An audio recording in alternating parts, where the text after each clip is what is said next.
क्या है आध्यात्म? दर्शन, चिंतन धारा, विद्या या संस्कृति की परंपरागत विरासत। आध्यात्म दर्शन यानी जीवन का शाश्वत सत्य। मानव जीवन से जुड़े शाश्वत सत्यों को जानिए और समझिए उपासक डॉक्टर सोहन राज तातेड़ से हमारे खास कार्यक्रम आत्मविज्ञान में। आत्मविज्ञान यानी सही दृष्टि, सही सोच।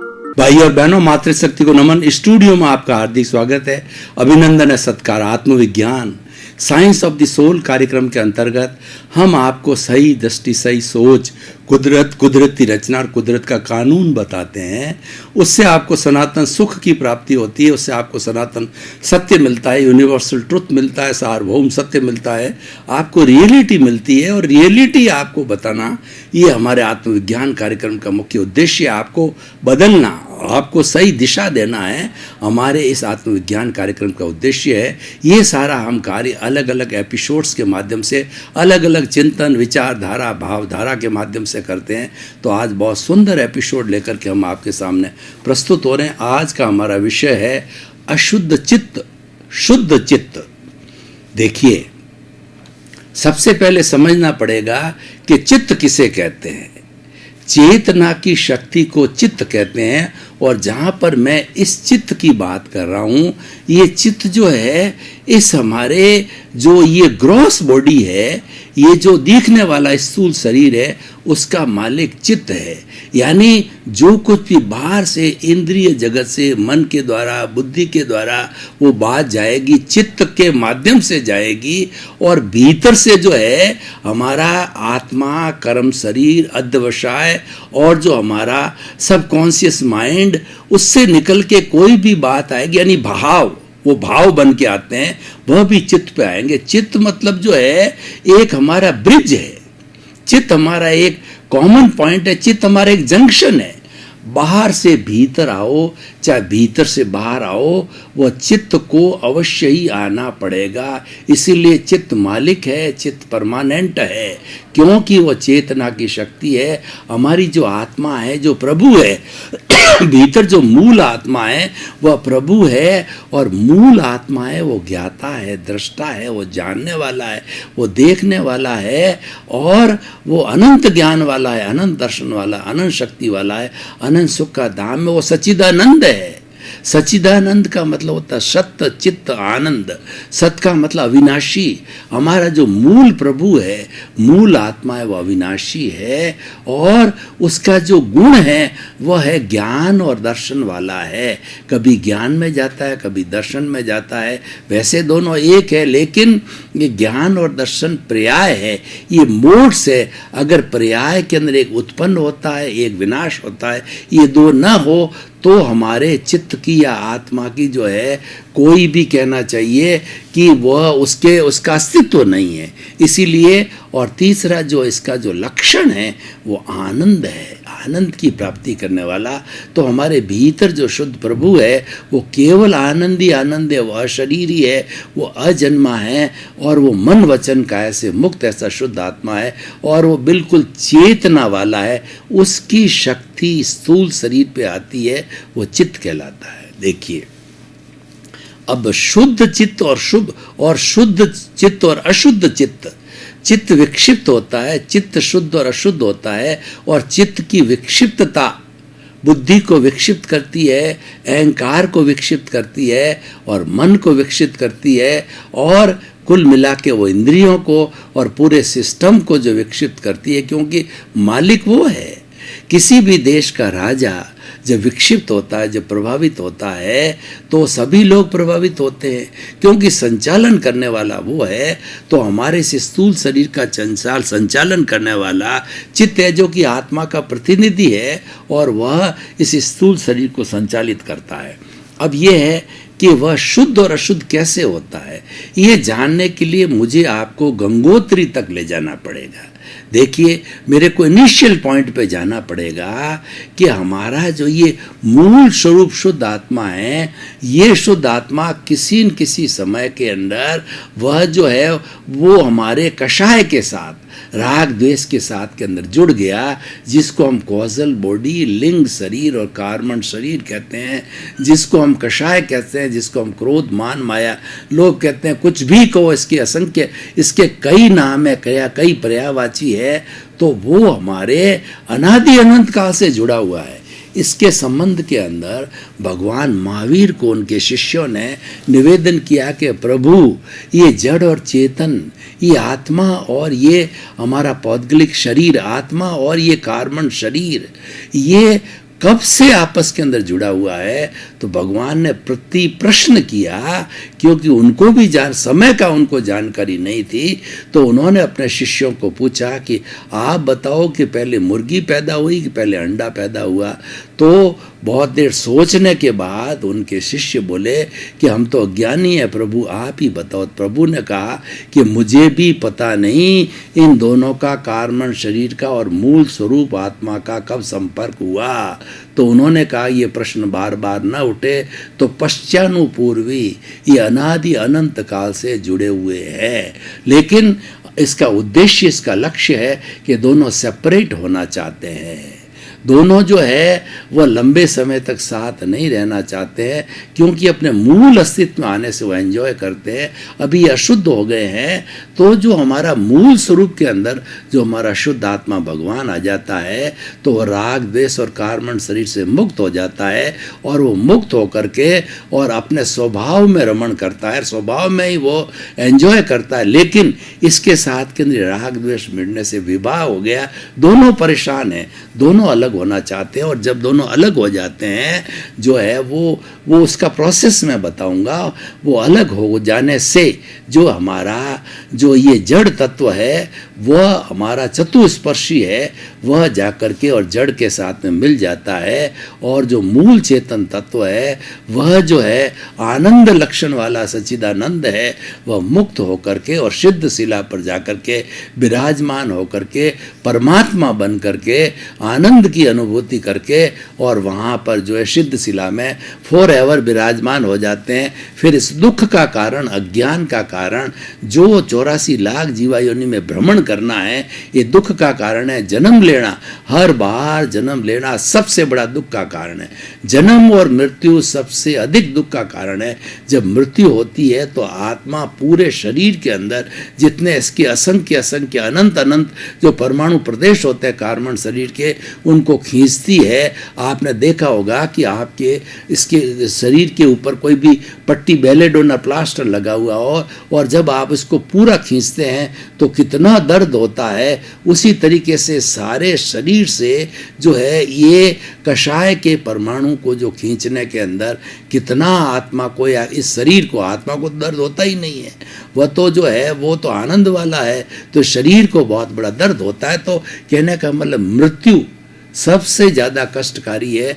और जन्म कितना कष्टकारी आप जानते हो। 9 महीने माँ के पेट में उल्टा लटकना, खट्टी डकारें, और जो है वो उसके बाद में गर्मी, बदबू, वो भीतर बैठा बैठा जो है भ्रूण प्रार्थना करता है, प्रभु मुझे जल्दी बाहर निकाल करके मैं आपको 1 मिनट भी नहीं भूलूंगा।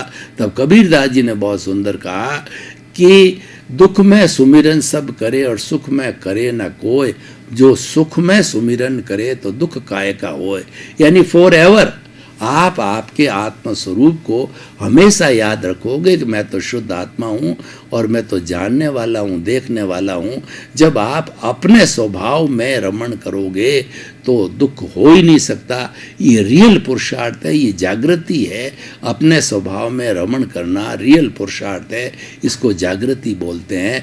और ये मुक्ति का साधन है। ये करते करते आपका जो स्मृति करोगे उसका आपको लाभ क्या मिले, रिएक्शन उसका ये होगा कि कार्बन शरीर घटता जाएगा, घटता जाएगा, घटता जाएगा। जैसे झाड़ा लगने से रोग घटता जाता है, तो ये हमारा जो है एक तरीके से झाड़ा घर है। तो इसका झाड़ा लगने से ये जो हमारा राग द्वेष जो कषाय का जो है ये डाउन होते होते जीरो होकर के, और ये जीरो होकर के आत्मा शुद्ध स्वरूप को प्राप्त हो जाती है। तो भाई और बहनों, हमारा जो विषय है कि शुद्ध चित्त और अशुद्ध चित्त, तो हम देखिए कि आत्मा और कार्बन शरीर दोनों आपस के अंदर फेविकॉल से जन्म जन्मांतर से जुड़े हुए हैं।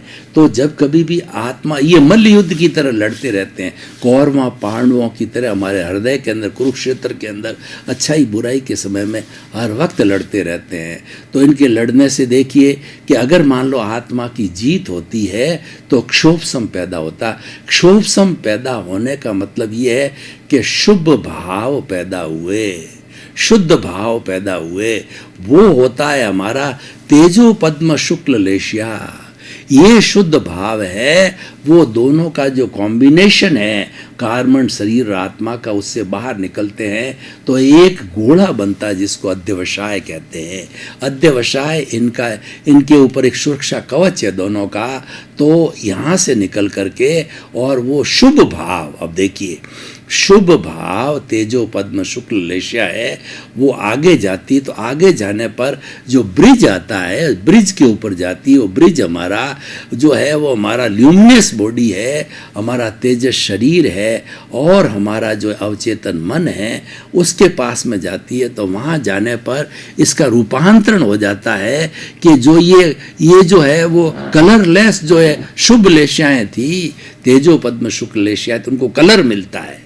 कलर कैसा मिलता है कि अगर तेजो लेशिया है तो तेजो लोशिया है उगते हुए सूरज के जैसी अरुणिमा रंग की होती है और वो आनंद देने वाली होती है। यानी ये जब जो है शुद्ध भाव, शुभ भाव यहाँ से निकला और निकल करके जो ही टच होता है हमारे जो है रूपांतरण होकर के और वो आनंद की स्थिति में आ जाता है। आनंद का मतलब ये आगे जो मैं बताएंगे उसका क्या रिएक्शन होगा।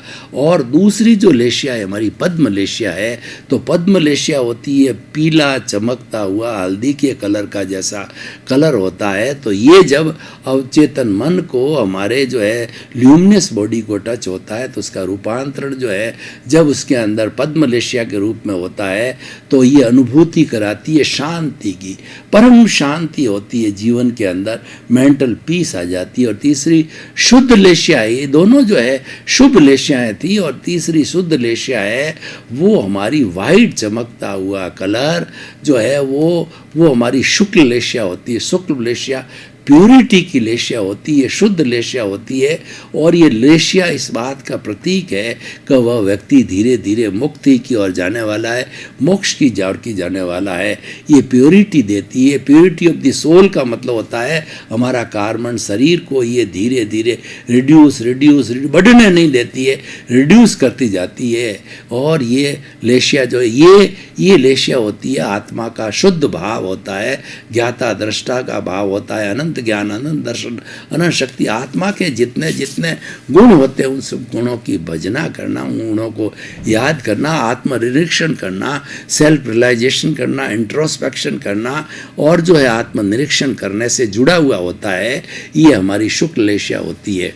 तो देखिए ये शुभ और शुद्ध भाव जब जाते हैं तो वो जाकर के क्या करते हैं कि वो चित्त मालिक के पास जाते हैं। स्थूल शरीर का जो मालिक वो चित्त सारी ये भीतर रहती है, इसका कोई अलग से स्थान नहीं है, पूरे शरीर में सब चीज़ों का स्थान है। तो चित्त के पास जाकर के और वो परमिशन मिलती है उसकी और वो चित्त कहता है एंडोक्राइन ग्लैंड से ये जो भाव आते हैं शुभ और शुद्ध भाव ही एंडोक्राइन ग्लैंड्स के पास चले जाओ। तो ग्लैंड्स क्या करती है इन वाइब्रेशंस को, भावों की वाइब्रेशन अशब्द वाले जो होते हैं इनके अंदर शब्द नहीं होते हैं, केवल वाइब्रेशन होती है, इनको लिक्विड के अंदर बदल देती है। एंडोक्राइन ग्लैंड से डक्टलेस होती है और वो वाइब्रेशंस को लिक्विड के अंदर बदलती है, हार्मोन्स के अंदर बदलती है।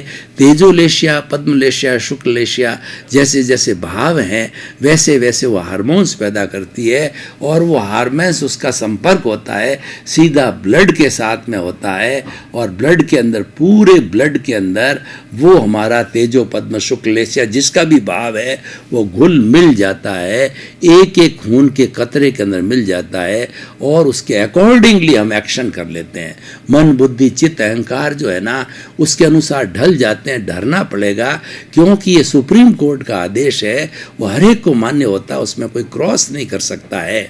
तो ये अंतःकरण के अंदर ये भाव आए, तो ये भाव देखिए, अगर तेजोलेशिया होती है तो हम क्या करने लगते हैं, आनंद की स्थिति होती है, हम धर्म की प्रवृत्ति करते हैं, हम जो है साधु सन्यासियों के पास में जाते हैं, हम माला फेरते हैं, समाई करते हैं, और सारी ये जुड़ी हुई क्रियाएं जो है शुभ क्रियाएं करने लग जाते हैं, उससे हमको आनंद की चैरिटी करने लग जाते हैं। ये सारी शुभ क्रियाएं, धार्मिक क्रिया हमें आनंद देती है। और उसके बाद के अंदर अगर पद्मलेशिया जो है वो उसके साथ के अंदर उदय, पद्मलेशिया ये सब उदय होता है, उदय होकर के पद्मलेशिया जो हमारी एंडोक्राइन ग्लैंड्स में आती है तो बड़ी मेंटल पीस लेती है, हम मेडिटेशन करने लग जाते हैं, और जो है उसके साथ साथ में हम चिंतन करने लग जाते हैं हम चिंतन करने लग जाते हैं, हम अच्छा चिंतन करने लग जाते हैं, किसी का सहयोग करने लग जाते हैं, दीन दुखियों पर करुणा करते हैं, मैत्री प्रमोद करुण मध्यस्थता की भावना करने लग जाते हैं, शांति के जितने एक्शंस होते हैं हम करने लग जाते हैं, अशांति मात्र नहीं होती है।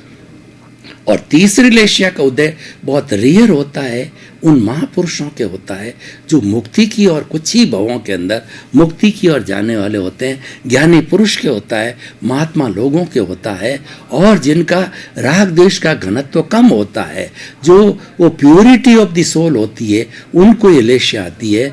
तो उनको लेशिया आने से शुद्ध भाव के अंदर चले जाते हैं, और शुद्ध भाव के अंदर वो ज्ञाता दृष्टा हो जाते हैं, और वो अनंत ज्ञान, अनंत दर्शन, अनंत चेतना, अनंत शक्ति, सच्चिदानंद जैसे जो है इन कार्यों के अंदर वह जो है वो लग जाते हैं, और वो धीरे धीरे उसका प्रभाव ये आता है, हम बिल्कुल नॉन अटैचमेंट होकर के और मेडिटेशन करने के लिए जाते हैं। हम जो है सालंबन ध्यान से भी आगे निरालंबन ध्यान की स्थिति के अंदर ले जाती है हमारी ये जो लेशिया है, जो है लेशिया हमारी जो है वो तेजोपद्म शुक्ल लेशिया हमको निरालंबन ध्यान में लाती है। तीर्थंकरों के होता है, ये बहुत बड़े बड़े योगी पुरुषों के होता है, और वो धीरे धीरे वो सिद्ध बुद्ध मुक्त भी बन जाते हैं।